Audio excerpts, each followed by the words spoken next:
The following program is a Town of Colonie television production of the William K. Sanford Town Library.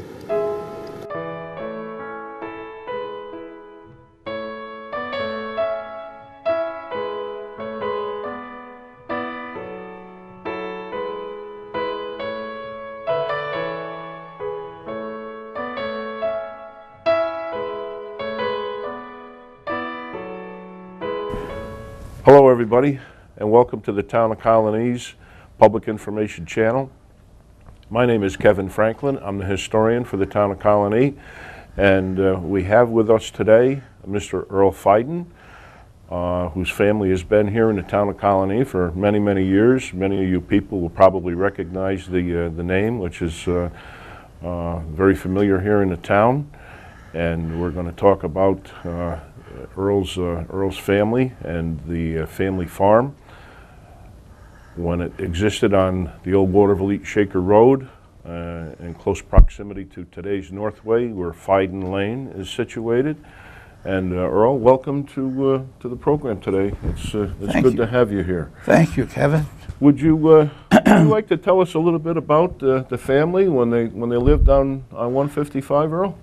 I don't remember any part of that. You know, okay. I was born in 1924. I'm 90 years old, and I've lived in the town, except when Uncle Sam borrowed me. But I've lived in the town ever since I was born. And I was born on 155, upstairs in the house with Mrs. Moffett and two Indian maidens who assisted in my delivery.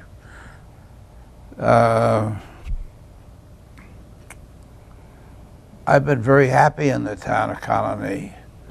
I'm not a politician, nor have I ever had a political affiliation. So I've enjoyed the town and enjoyed every bit of it. And I go back to when Dr. Lottridge was the supervisor, and I go back when Harry Carlson was the supervisor, and I can come right up through to right now when we have Paula as our supervisor. So I've been affiliated only by association, but I've never been a political person. Earl, tell me a little bit about the family and the origins on Route 155, and how did the family transform from the farming, getting into refrigeration and that era? Well, my father didn't like being the farmer. Okay. That was probably the start of it, and we then used Indians to come down from Chateauguay, and they had their own pond over and back near Hankas's, and which is another familiar name. But we had an ice house, and my father took it upon himself to be an iceman. So in 1922, I believe it was, he started peddling ice in Latham and Waterville, and he had a route. But I won't go back any further, because then you start getting into Prohibition. And we were sort of in the center of the Prohibition, because they used to come down from Canada on the canal, and they come right through our farm with, and we had the ice house, so they could ice up their wares and continue on down through Port Schuyler, over the bridge, and over. They went down 155, then they went down Old Loudon Road to Spring Street, and then Spring Street was the main catalyst to getting to West Troy and Troy. But how we got here, we're all German. My mother My mother was born in this country, and so was my father. But their fathers and mothers were born in my father's case, in Germany, and in my mother's case, in Switzerland. But it was a easy transition for the Feidens because they were farmers in Germany, and they come over here, and it was open for farming, and until the town of Colonie was the town of Colonie. I don't remember exactly because I wasn't here.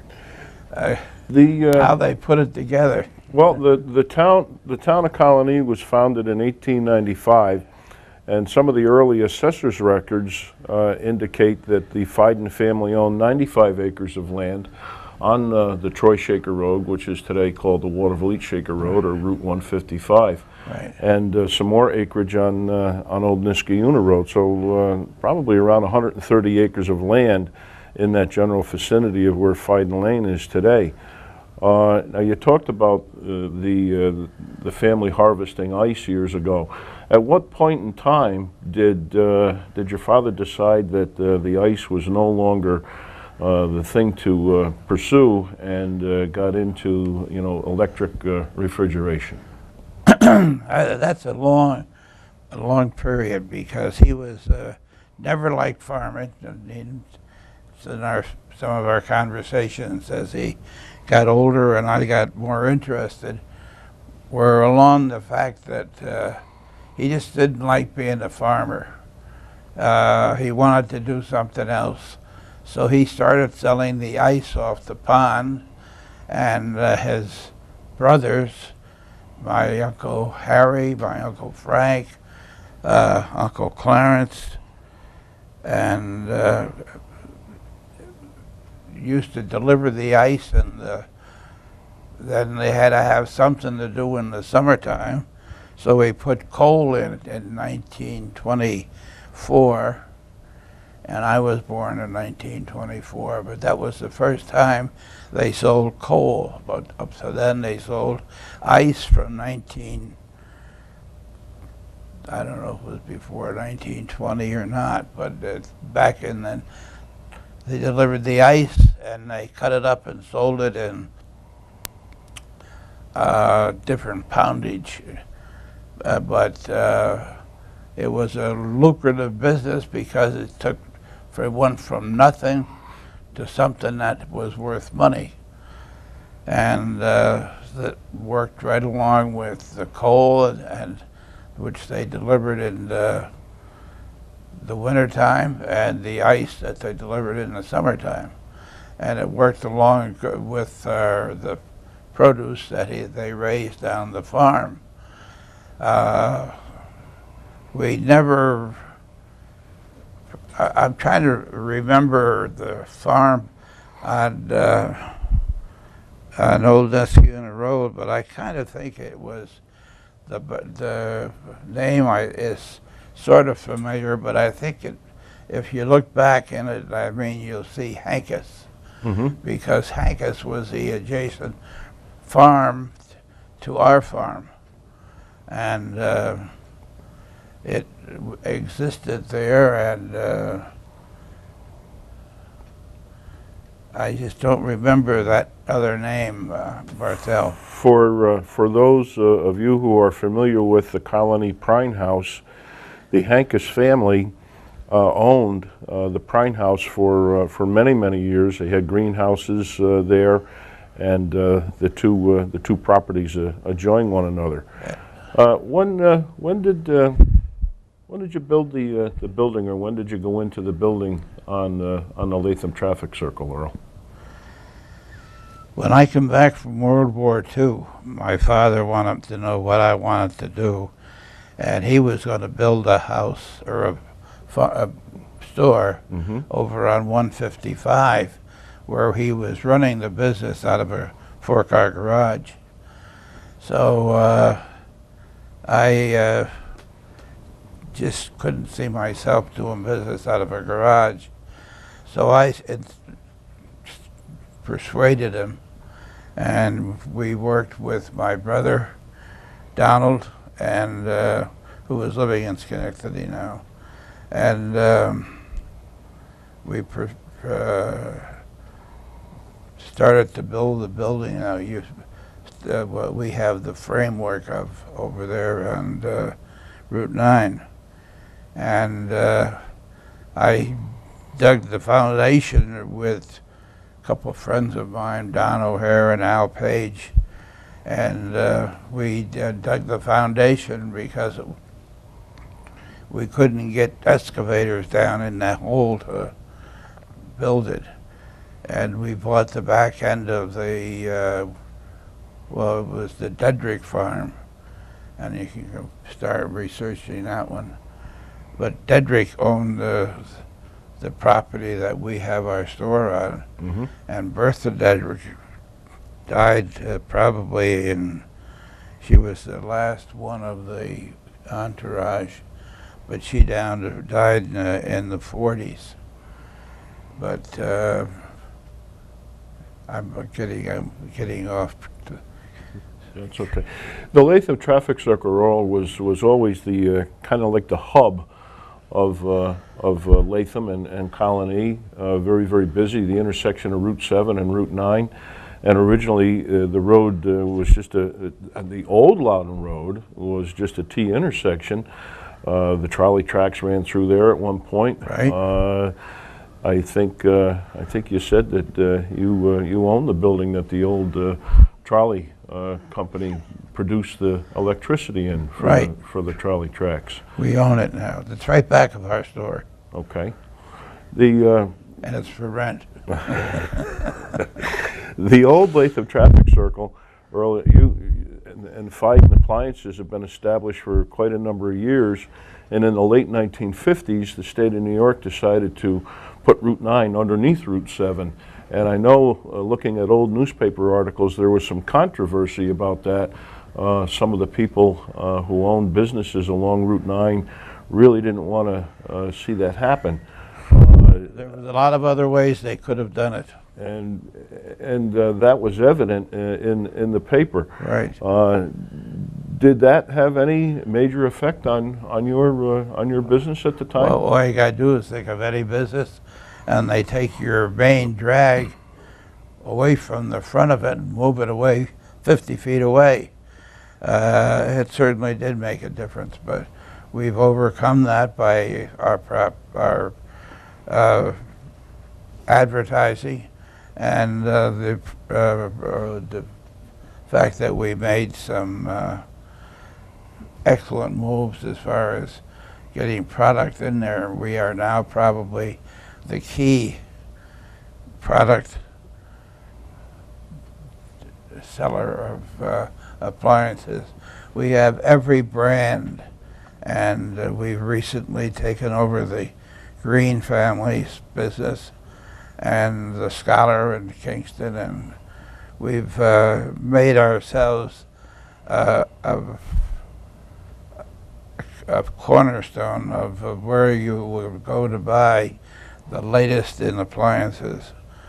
It's a hard business because I've been in it all my life, and I can think of nothing easy about it because you're constantly going against the box stores who can always advertise and get more for their product than we can.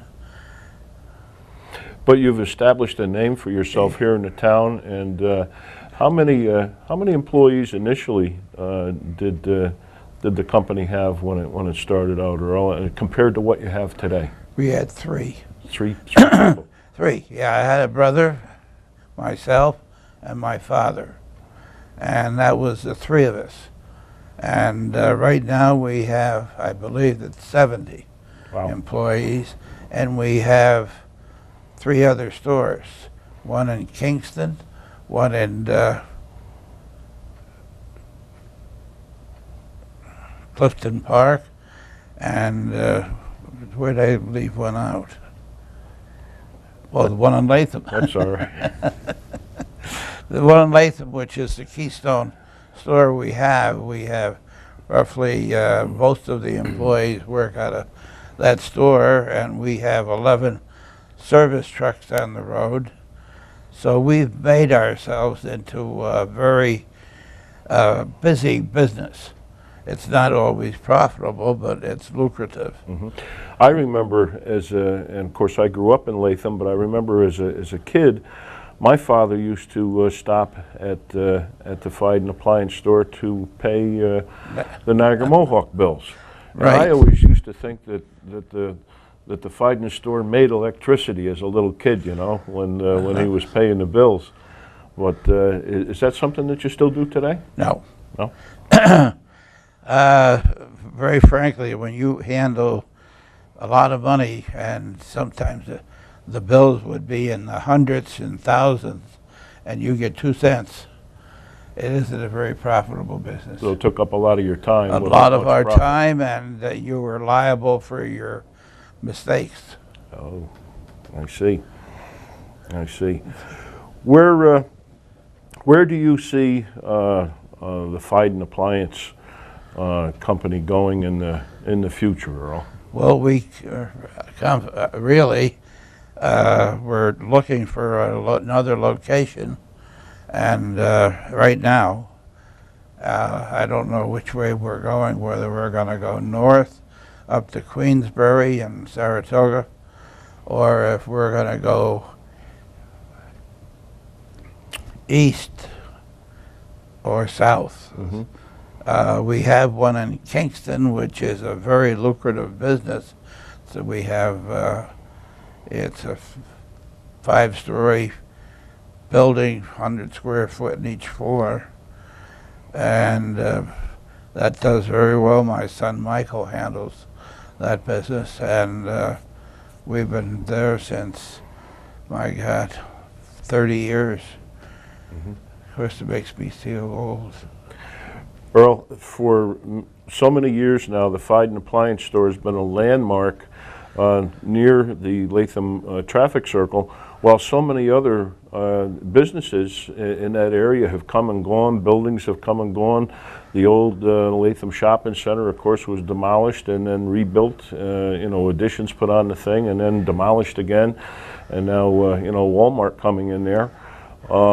Plus, numerous other venues right in your area have come and gone, but Feiden Appliances seems to have outlasted everybody in that area. What do you attribute that to?